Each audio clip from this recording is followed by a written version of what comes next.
Two down, two to go. We're at the halfway stage of the Premier Sports Cup group stage action, and we're going to see which teams are looking good and which teams are looking shite. And spoiler alert, Edinburgh City, you are one of those teams. Welcome back, guys, to Fog Football. Let's just get straight into it. Match day 2, Premier Sports Cup. You actually seen one of these games in person. I predicted that Clyde would beat Edinburgh City. I didn't think they'd beat them by quite this much, but yeah, Clyde absolutely destroying Edinburgh City. And would you be surprised if Edinburgh City were playing in the Lowland/Highland? Well, definitely would be the Lowland League. Would you be surprised if they're playing in the Lowland League come next season? Because I'd be shocked if it was the Highland League. Yeah, same. I'd be pretty shocked as well. But yeah, for me, if Livingston's in Edinburgh, maybe Edinburgh's in the Highlands, according to you. Well, yeah, maybe not. But for me, it's not looking good for Edinburgh City. I can see that. I mean, could we be looking at an East Stirlingshire style season? I believe one season East Stirling finished on 5 points. That would be hard to top. Was it 5 draws? Or a win and 2 draws? I think it was a win and 2 draws. That's bogging, isn't it? 33 defeats. Ooh. Can Edinburgh City top that? I don't think so. No, but I think it's practically... Well, actually, with points deductions that they're guaranteed to get, I believe. I mean, they could finish on 5. Serenata, Edinburgh City, au revoir. We'll see you in the next one. Au revoir, 5-0. Yeah, good result for them at the Meadowbank Stadium. Airdrieonians defeated East Kilbride by 8-0. What can you say about Airdrie? Fantastic. See the past season and a half. They've been phenomenal. Arguably the best team in Scotland. I don't mean pound for pound or player for player. I mean in terms of results and what they've achieved in form. You'd have to argue they've been definitely one, if not the top team in the last 18 months. Absolute 2 hat-tricks in here for McGregor and Wilson. Unreal. I mean, it's East Kilbride, but I think we've seen that most top teams are struggling with lower opposition, so it's good to see a team actually put a lower team to the sword. Yeah, Airdrie obviously 2022, 2023, they ended that season phenomenally. Getting into the playoffs, won the playoffs, and then last season they got into the playoffs again. Not many people expected it. Unfortunately, they couldn't get past Partick Thistle. But here, I think they'll push again this season. I think they'll be in the playoffs or at least thereabouts. And could they even be championship title contenders?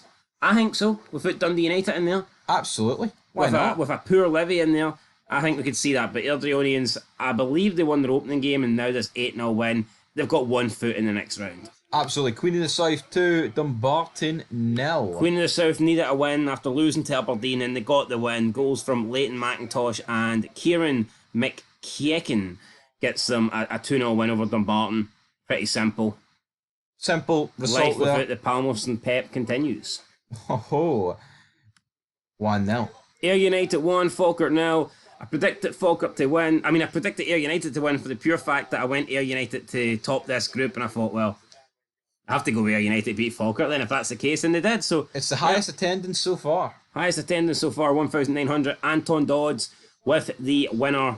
This group is very tight. Ayr United, Falkirk, Dundee United. You've got 3 decent teams all trying to compete for that top spot. One of them will definitely go out. Likelihood is 2 of them could go out. So, big casualties in the early stages. Absolutely. Dundee United, though, pip the attendance by 66 people. And that is poor. And I think that shows you the state of Dundee United right now. Of course, you're going to get people that are accusing me of picking on Jim Goodwin because he's Irish, even though I defended him in the past and said that he deserved the Aberdeen job, and I felt bad for him getting sacked. But look at the new name of the stadium. Yeah, no, but some people will always make it about fucking religion or whatever. Country. Sectarianism, so whatever. Xenophobia for you. Whatever. Jim Goodwin, though, much needed win. He got it, but the attendance is piss poor. Doesn't matter which side of the border he's from. He's a shite fucking manager. Even though I defended him about a week ago, you were going all in. Maybe there is a wee bit of that for you. You don't like Jim Goodwin.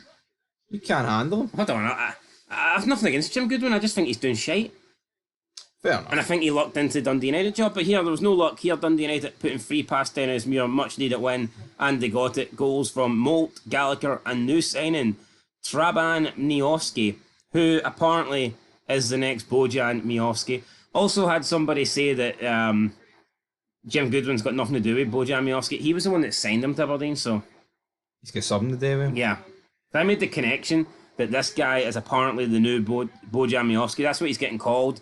And I went, well, if anyone can bring in the next Bojan Miovski, it should be Jim Goodwin. I can't remember who it was, but someone says that Jim Goodwin was never at Aberdeen when Miovski was. Well, I mean, Jim Goodwin signed him, so I rest my case. He had to have been. You rest your case. I rise to Elgin City.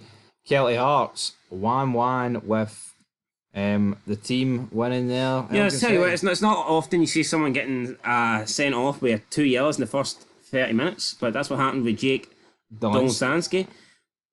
Aye, I mean, he must have got fucking stuck in. What were you going to call him there? Because I don't think you were way off. Mike Wazowski. Aye, anyway. Closer to that, maybe. 5 penalties for Elgin City. Can't complain with that. Scott Allen missed his pen. Scotty Allen, 5-1. Hibs scored a lot of goals, so this is what they should be doing. Highest attendance so far. 4,795 at Easter Road. Maybe that confirms Hibs is the bigger club.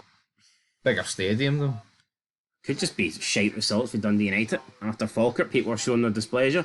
Anyway, Hibernian beat Queen's Park. Not an easy game, so yeah, pretty convincing win for Hibernian. And they've looked good so far in this Premier Sports Cup, so looks like they will easily now go into the last 16, and could they be potential winners of this trophy? Could Davy Gray be the right man? Yeah. I didn't think it was a good appointment, but Everyone else has been wrong, so why can't he be right? And Athletic too, Bonnyrigg Rose too. 7-6 on penalties to Bonnyrigg Rose, a lot of penalties. Just a scoring game. now you said you don't like this penalty shootout gimmick. I'd like to save that for the game I was at. Not this Diddy game. Alright, well, let's just move on Not then. that my game was not Diddy, but anyway. Right, so let's move on to Arbroath against Dundee. I was debating going to this one, but I didn't. So Didn't you want to be at the Gayfield Arena? it's the Green Varsity Stadium at the Gayfield Arena. Fuck me, is it any worse than that? Right, 2-0 Dundee. I predicted Dundee win, they got it. Winston Ingram with a goal. I mean, Ethan. Ethan, Oh, my wee nephew's called down. Ines Murray though, missed the penalty. Could that have changed the game possibly? I could have, and are we saving the best for last year as the Spartans won 5-0? Good win for the Spartans over Cove Rangers, 5-0 victorious, and 275,000 there, so aye. Piss poor. And then, for fuck's sake, alright then, we're actually having to go over to page 2 just to witness Montrose. Right, here we go, everybody. Strap in. Right, Forfar versus Dunfermline. holy This is fuck. an upset. I didn't know this happened. This is an upset. Definitely not Really? good. Not, well, Obviously it fucking is. Captain Obvious here. Yeah, not good for Dunfermline. 2-0 defeat to Forfar. I mean, I had no idea this even happened. This is the first time hearing Well, it. now you know. Did you know? No. Fucking shocker, isn't he? Aye. That's mental. Aye, no point dwelling on it. Let's just move. Let's just move on. Alright, Al Athletic. Classic. Here, Absolute. did that match even happen last night, or did I fucking imagine it? I don't think it's going to appear. Annan 0, East 5-0. Or Alloa 0 even. No, Annan Athletic, Alloa, same shit. Greenock Morton I'll won. tell you what, much needed win for Greenock Morton, but not impressive. Did you see the incident with the young fan threw his drink around a Stewart? At what game? This game? That's why I'm bringing it up. No, I didn't. What happened to him? Well, he couldn't get escorted out because it's illegal to touch someone under 16, but he wasn't actually aiming for the Stewart. He shouldn't be throwing things, right? But people are trying to make out that he threw at the Stewart. He went to throw his drink, and at the last second, by the looks of it, slipped and it went all over the Stewart. And they were making like a big, massive deal out of I it. tell you what, that. Fuck, right, well. What? No, that's just a bullshit rule, man, that you can't escort someone out because they're under 16. Yeah. No, I think it is too. And now people are like, oh, they're going to bring in, like, you know, what's that word? Youth, No, like you have to have like a Youth workers, an adult with you? Yeah, or a guardian of some sort. Which again, should that be the case? obviously, right, if you want to go with your mates and you're like 14, you're going to say no. But you know what? If they're going to do fucking stuff like this and somebody shite to do it in the street, I think it is a good rule. Yeah, but also you're going to. No, but all these clubs try and promote that, like, oh, we want our teams to be like family friendly. We want to stay away from all the shite that's, you know, involved with Celtic and Rangers. But then you've also got all this stuff happening. Neds will be Neds at the end of the day.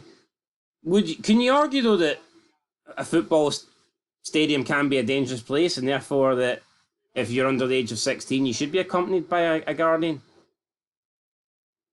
Nah, it's not that dangerous. All right, but you as a child, technically, you are surrounded by mainly adults. I know, I understand that logic, but what I would say is, I mean, I don't actually know the age cap. What age do you have to be minimum to be let in? Well, to go to concerts, you have to have a guardian. Yeah, but football's seen as like a free plus event. You know what I mean? Like, FIFA's free plus rating. All right. If someone's singing like explicit songs, does that not automatically make it like a 15? Nah, it's not necessarily the song. Even if it's like a PG band, you still need a guardian because it's considered. But there's drinking and all going on. There's drinking in stadiums sometimes. There's not drinking in Scotland. You go either rugby there is. Aye, rugby, but not fucking football. Aye, so do you tomato? So do you think not it's really so do you think it's all right for like a couple of 11-year-olds to go to a rugby game and they're sitting around fucking like? But they wouldn't be able to get drink. Yeah, but they're sitting around adults that are drinking. I don't know. I think Should they not need a guardian to? My point is, I think he should have been decked and pulled at the stadium. I don't know if he should have been decked. Like, he looked about 12. So what you think, we should hire 12-year-old? No, just fucking get him at the stadium. Should we hire 12-year-old stewards so that they can touch him? Not in that way, brother. But no, I mean, like, they should. I don't know. It's a shite rule. Customer's always right, though, ain't they? So hold on here. What if a 12-year-old runs onto the pitch and steals the ball? Is Stuart's just going to stand there like fucking... Well, most stadiums will have another ball. What if... All right, okay. But then I'm pretty sure you see kids run onto the pitch and they all get the taken time. off all the time. I don't know where you made up that one. I'm not saying you made up, like, but I don't think that's true. No, I've seen everyone comment about it, and I mean, I'm talking about 50-odd comments, like, so it wasn't just me. Anyway, 1-0. Right, this is the game. We're here. Right, I want to discuss the penalties. I think the system sucks because for me, it actually takes away the fact that Montrose scored a late equaliser. Because yes, they still get the point, but Motherwell feel like they won because obviously they won the shootout and they get the 2 points. And for me, I think it actually takes out like the taste of defeat from Motherwell. Like Montrose, it feels like a win for them because they got the late draw. But for Motherwell, it kind of feels like a win because they got the body blow, the equaliser, but they won on pens to get the 2 points. Do you see my point? And Montrose, after losing pens, still got the point that they would originally get for a normal draw. Yeah. Maybe it should be the winner on pens gets 2 points and the loser gets none. Yeah. I think it's a stupid rule, I'll be honest. Or just like a normal game of football, you end up with a point. Yeah, I think that would be the alternative. Although what I would say is, the only thing I will say that I like about it is, I think it adds a different dynamic into the groups with the points, because it's a short format, so like the difference between picking up 0 points and 3 points is massive, but we have seen now with the fact that you're going into games and you have 4 different points available to you. You have 0, you have 1, you have 2, and you have 3. So it does set up interesting tables, in my opinion, where it can make things closer. Whereas sometimes when it's so clear cut, it's either, if teams are getting 3 points and all teams getting 0, then that's 3 points a gap. But like you said, if it goes to a penalty shootout, there's only 1 point in it. Yeah. So I think it does make for closer group tables come the end of Matchday 4. Yeah. But you could argue it's a dumb rule. I mean, I think it's a dumb rule. Anyway, 1,026 people. I thought there was more than that. Yeah, you did think there was more than that. I think it makes the groups more competitive, and I think it makes them closer. And it also kind of gives the smaller teams a chance, I guess, of getting 2 points when they get a draw. Yeah, so what? But then I think that... But then again, it means if the smaller teams cause an upset, then they're only taking 1 point off the bigger team if they beat them on pens. Yeah. So, you know what? It is what it is. It is what it is. As for the game, it wasn't a classic, right? But it was fun to be there, everybody. Anyway, Hamilton 0. How did Andrew Sleeves miss his penalty? Or Steves even miss his penalty? Save pretty much straight down the middle. Shite, to be honest. Every Motherwell penalty was good. Especially by getting number 2, Stevie O'Donnell. Did they take me at your end? No. You get the binoculars out to fucking watch it then? It's not. If you actually zoom in with your phone, it gives you a great view. Oh, there you go. Instead of, bloody straining your eyes just to get a view. Hamilton 0, Stirling Albion 0. Boom. Rafe Rovers 2, Stranraer 1. Did you like that? Boom. Boom, boom, boom. And no attendance revealed for Raith Rovers. So let's go into the league tables then. Airdrie sit atop of that group. Only played one game, but they're looking like they're... I tell you what, would you be surprised if Airdrie beat Aberdeen? Let's see how much Aberdeen beat East Kilbride then, shall we? I don't think it'll be 8-0. I don't think it'll be 8-0. Stenhousemuir, that's a tough group there. It is. But Ayr United have played Falkirk and won it, so you know that they'll be fancy. Yeah, that Ayr United, that fourth spot's a false reading. But Falkirk as well.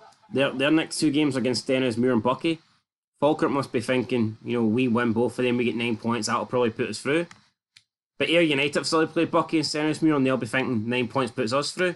Dundee United are probably in a situation where they have to beat Ayr United. I think anything less than even a win on penalties for Dundee United likely will not be enough to get out of this group. I agree. They're going to need to. Because I expect Falkirk and Ayr to both pick up 6 points against Stenhousemuir and Buckie. Yeah. Up next, we've got Hibs. They're through. As for second place, probably give it to Queen's Park. You'd expect Queen's Park to do it. Dundee are through. And Athletic. It would be a shock, I think, if Athletic finished second, considering you've got... actually, Inverness and Arbroath. But this group's pretty poor, though. I mean, I think Athletic could do it, but... How many fucking League One teams is there in this group? Even if Athletic do finish second, though, I'm not convinced... Is this 4 League One teams? I'm not convinced... Dundee? I'm not convinced they'll finish with enough points. Is it? I don't know. Well, I know Arbroath and Inverness are. I'm pretty sure Athletic are. And I think Bonnyrigg Rose are also League One. A group with 4... That doesn't sound right. Hold on here. No, Bonnyrigg Rose are League 2. So 3 League 1 teams. Weird. The Spartans sit top. Livingston's only played the one game though. Then we've got East 5 leading that group with St Johnstone, but again, 1 game City. Motherwell, Clyde, Partick Thistle, Montrose and Edinburgh City. So I mean, if you put my logic into it and it just finished a draw, Motherwell would be sitting on 4 points. But instead of sitting on 5, and it's pretty much like who can catch them. Partick, I'd say, has got a decent chance. But I still expect Motherwell to top the group, so we'll see what happens. And obviously, if it was the other way about, you'd still think there was a chance. But Raith Rovers sit top of the group with Ross County. Ross County only played 1 compared to the 2. And that is where we're going to end it. St Ross at last. Last first round, can they pull one back? 2 games in, 8 points, not looking good. Fun match day 2, guys. Match day 3 will be a real laugh as well. Till next time. Peace.